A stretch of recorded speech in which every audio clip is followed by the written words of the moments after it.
Well,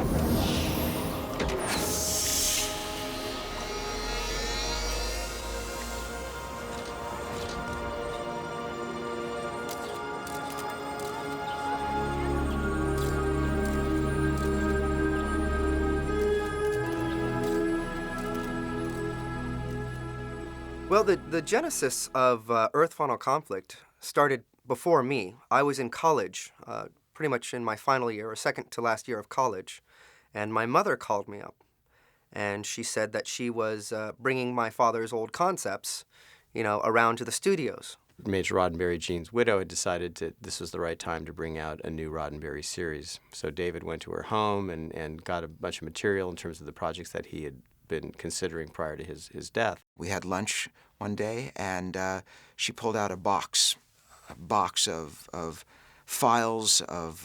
Some were very thick, some were just pieces of paper, and she said, "They're yours. Go through these and see if there is something here that you feel is worthwhile." And I went away with my wife for the weekend, and what really struck me was a paragraph that Gene Roddenberry had written, which was a concept of what Earth-Final Conflict would be. At that point, it was called Battleground Earth, but which was thought to be a little too close to Battlefield Earth, so we changed the name. I remember being on a conference call with executives from Tribune and a lot of other people, and the names were thrown out, and Earth-Final Conflict was what was decided on. It was a script, but it was a script that was written quite a while ago, and some, scribblings literally on napkins and things like that. So we had to actually take it and create it as a Bible. We cut together a trailer that was from all different movies, but with a voiceover that explained this show, and it looked like a $100 million film. Of course, we had the Roddenberry name, which was an incredible, tool as well. And I remember it was great. We basically took all suitors in it at CAA one day. They walked in the room and they saw this 2-minute trailer, and I had a giant 7-foot alien that I had borrowed from a friend's prop house that had nothing to do with the show, but it kind of created a world, a feel, and then I pitched them what the story would be. And what would happen if an alien species came to Earth with the promise of wiping out famine, wiping out poverty, wiping out everything, but it taking place on Earth, and what would people be willing to give up, to get that? Upon our arriving on Earth, we have felt the pain of those among your species who were without basic sustenance. It would be natural to respond to the Talon arrival with fear and misgiving. But from our first moments on your planet, you have shown open arms and warmth of heart. Earth-Final Conflict was a very unique idea for its time. It was definitely unlike any other science fiction that was out on TV. And, it was definitely unlike any other, Roddenberry project that was out there. What was very exciting for me as a creative producer with what Gene had created was the idea that this was science fiction that was grounded. It was in our everyday world, that people were going to work, kids were being driven to school, that there were conflicts in the world, and what the effects of these aliens would be on all forms of life. When first arriving on the surface, I may have expected the humans to be more compliant, malleable, like the game pieces on a field of Kaliel. Yeah, I was very involved in the casting process, in finding the right William Boone, who would be Kevin Kilner. William Boone was a person that was, a straight-up police officer. Guys, shooter missed his target. That may have thrown him off enough to make a mistake. Find it. I think a Roddenberry character is fairly stoic and, and is fallible as a human. I don't want a Roddenberry lead to be a hero all the time. I want them to make mistakes. And I thought the character William Boone represented that really well.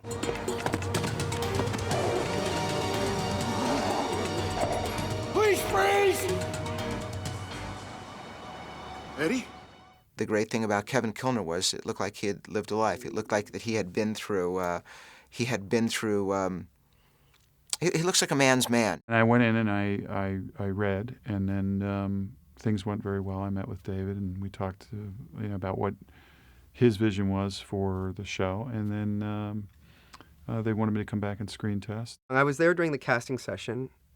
I remember, when he was cast, and then immediately the next day after, I guess he was told he had the part, he came to the casting sessions to read against the people that were continuing to come in. Since I was the lead in the show, I just wanted to make sure we had a great supporting cast, and I said, I'd be happy to volunteer and just come in on my own time and read with actors for the other roles. It was Kevin Kilner who gave me a call. How did I know Kevin? I could not find the female lead, but I knew Lisa Howard. I had been interviewed by Daniel Cerrone, her husband. Kevin, I guess they had gone through some exhausting Canadian search for this particular character, and Kevin remembered that I was Canadian and called me up and said, come on by. I don't think I've ever even revealed any of this, but I told Lisa, I said, I've already read with several actresses. I know what they're looking for, so why don't you come over to my house? My now wife, who we were living together at the time, I said, I'm going to have Lisa come over, and we for about half a day or a day we worked on the scenes. Then she came in the next day, and she just gave a great audition. Well, Lily, was always our favorite character. I mean, she was a beautiful woman. Just like with every science fiction star, right? They've got to be beautiful. They've got to be able to, be a martial arts expert, but be able to show true love and emotion. So, very easy thing to do to have all three of those. And actually, Lisa Howard, who was our Lily, really did have that. I think another reason I may have gotten the job is because I decided in my mind during my audition to build the spaceship. So I knew exactly where every command was, and I did the whole pantomime thing for my audition. Of course, it was completely different once we worked it out when I got the job, but I had to build my spaceship in my imagination, and I went in and looked like an idiot.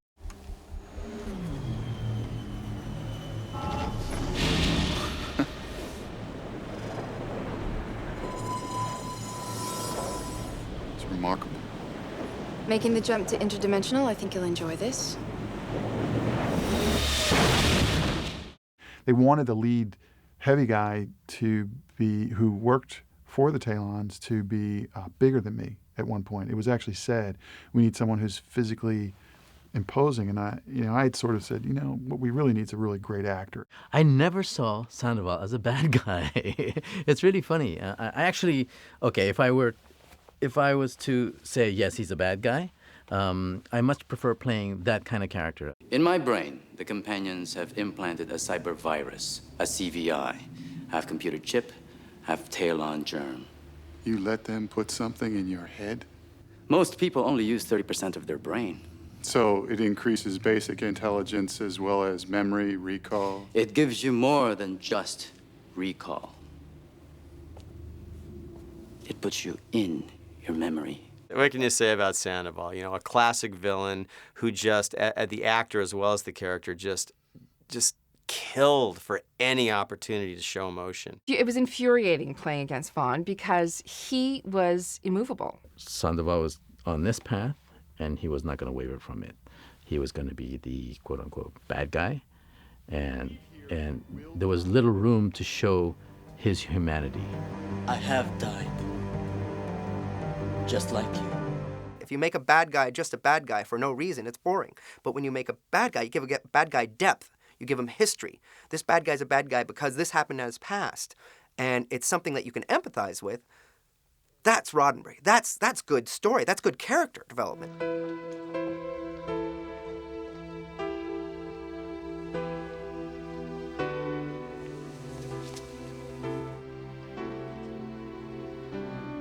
It's me. It's Ron. He was a guy that, unlike Boone and Lily, actually saw the Talons as a career opportunity. Does he pose a danger to the Talons? An extreme danger, which is why he must be hunted down and eliminated. I think the concept and the design of the Talons, the bioluminescent creatures, I think that was just a great, unique kind of alien. I find them enigmatic. I mean, they cast as, her playing Dawn. What an incredible, unbelievable actress, stuck inside of all those prosthetics. And the level of complexity and intelligence basically when you've got this prosthetic on top of her head, and then she's completely airbrushed here, and and she has there's these incredibly difficult and painful, literally physically painful contact lenses.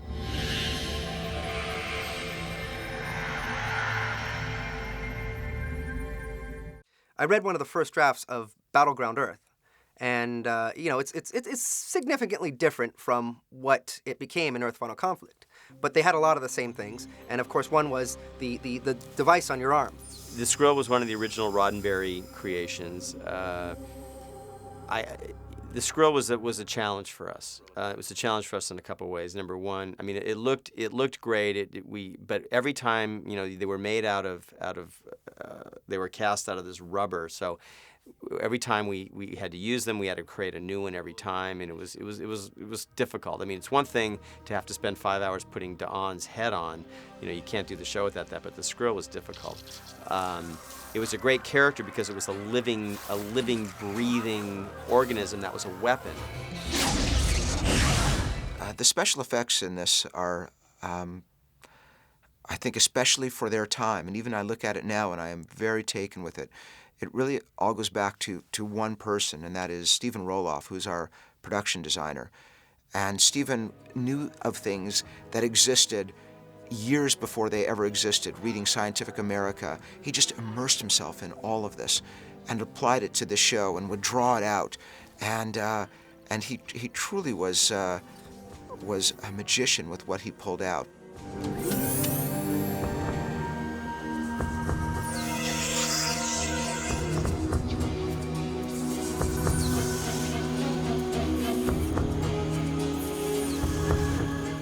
The interaction of the characters and the species, the groups on Earth Final Conflict. You've got the Resistance team, you've got the Companions, and you've got the Protectors. And what was great about Earth Final Conflict is nothing was black and white. The Resistance weren't always the good guys, and the Talons weren't always the bad guys. And what you do is you put someone in the center who has to ask these questions to both.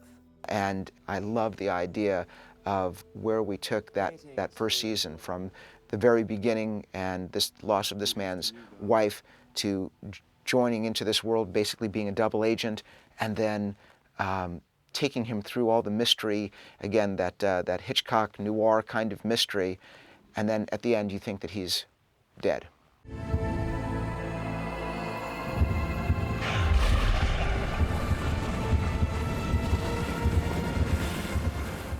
That first season, to me, is a motion picture. Earth Final Conflict, the first season, is right up there, and it is an excellent first season of a Roddenberry production. The Roddenberry name is it's iconic, right? Anything that it's part of Americana. Majel and I not only became fast partners, but dear friends, and we would spend an amazing amount of time together talking about and arguing about Roddenberry philosophy and how that affected the show. She was inspirational to me in that, definitely, with respect to Majel, she was the captain of the ship, and she played that role with pride and dignity and with a bit of a flourish. And I quite enjoyed her commanding presence. And I realized that I think perhaps when her husband had written the role of Lily Marquette, he might have had her in mind. Whatever these elements are that make up this bacterial compound, they are distinctly alien. You mean distinctly Talon, right? Well, there are some Talon characteristics in it, but there's so much more in there that I've never seen before. Believe me, even as a simulation, this is frightening as hell. She made everybody on the set happy and proud. She was determined to keep the Roddenberry name working at the highest level or the highest standard, the highest level of quality that she could. And she made you feel happy about doing that kind of work. She had that tough love, but just beneath it all, she's just such a softie, and I don't know. I miss her already. It's just can't say enough about that. The antivirus was introduced through the limbic system, where the primary emotions are controlled. Love, anger, fear. And that's where Sandoval's CVI was first attacked. The seat of his motivational imperative. Well, obviously there are extenuating circumstances, but yes.